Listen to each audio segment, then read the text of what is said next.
Hello, I'm John Eldridge, and welcome to the Ransomed Heart audio podcast. For more information on Ransomed Heart Ministries, our resources and events, please visit us online at www.ransomedheart.com. Hello, I'm John Eldridge, and welcome back to the Ransomed Heart podcast. We are excerpting a Q&A session that took place at a recent men's event because from time to time, we just feel that, wow, that session was great or that material was so good, let's make it available to those who weren't able to attend the live event. And so we're going to continue to excerpt this Q&A session from a recent men's advanced. More questions? Yeah. On a similar track, dealing with our wives, and I'm not asking anybody to get personal, but can you maybe give us an idea of the top things in your experience dealing with men, that battles we can expect to encounter with our wives? Or opposition from the enemy in our marriage. The question was kind of a follow-up on the marriage question, and can we at least name, for your benefit, some of the top battles or issues you're going to encounter as you fight for her? Am I summarizing that right? Okay. Number one, the number one issue. I don't want to do this. Right? Right. The number one issue coming against you in relationship to the people you love, and particularly in your marriage, I don't want to do this. I don't want to bleed. I don't want to pray. I don't want to fight for her. I don't want to do this. This will be the number one thing you will have to overcome. I'm going to be very frank. It is from hell. Okay? It is from hell. But if you think it's you, you're going to get taken out. Right? Because you'll give up. You go, oh, I guess I don't want to do this. I guess, yeah, the poser, the false self, that selfish thing in me that is the old man. Yeah, he doesn't want to fight, but he's dead. I crucify him.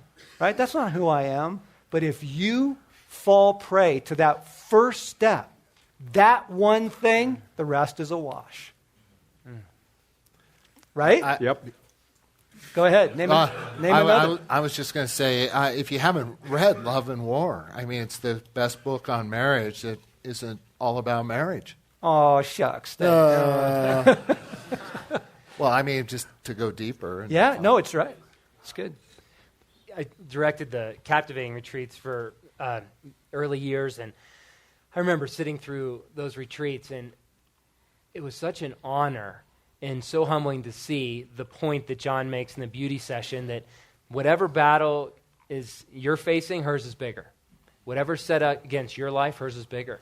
The enemy has a particular hatred of Eve, and she's the pinnacle of creation. This is John's teaching, not mine. And the fact is, it's a bigger mess. It's a bigger battle. And I think over the years, that's cultivated some level of compassion and patience that I didn't have before, and sobriety with her.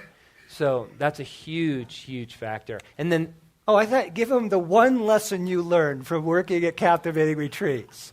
A woman? it was in the header, so it automatically printed on every page of any document. A woman is not a man.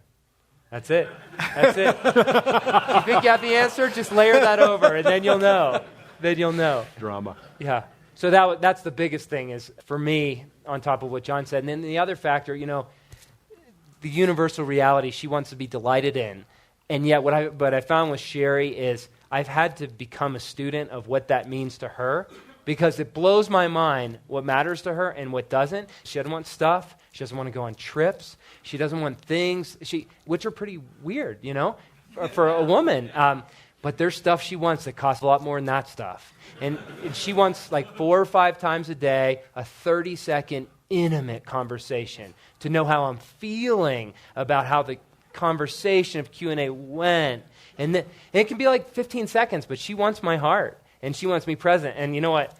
I'm punched in, I'm blasting. I don't have time, I do that in the morning, do that at night, but it's go time. And I've had to shift to delight in her costs me in ways that I don't get and are not convenient, but it really is becoming a student of what it means to delight in her And it's mind-boggling, but it works. Can I name another one? Here's another really big one, because I'm just sitting here kind of going tick, tick, tick. Huh? Yeah, what is that? Your way of making life work is the exact opposite of hers. That's one of the major things you're going to hit, okay? Is that your way of making life work is the exact opposite of hers. Now, I'm not saying hers is holy, but I'll guarantee yours isn't. That's why marriage is so disruptive. It is the furnace for the transformation of your character. Are you willing to look at the way you make life work rather than try and force your wife to adopt your way of making life work? Clock. Next question. That was just Yeah. right on. I don't have anything to add to that. That's Please repeat. Get the tapes. Yes. Hope you've enjoyed listening to the excerpt of the Q&A. As always, we invite you to come by our website for more teaching, our blogs, our video podcast, conferences, resources, a whole world of life to be had in God. So come and join us at ransomedheart.com.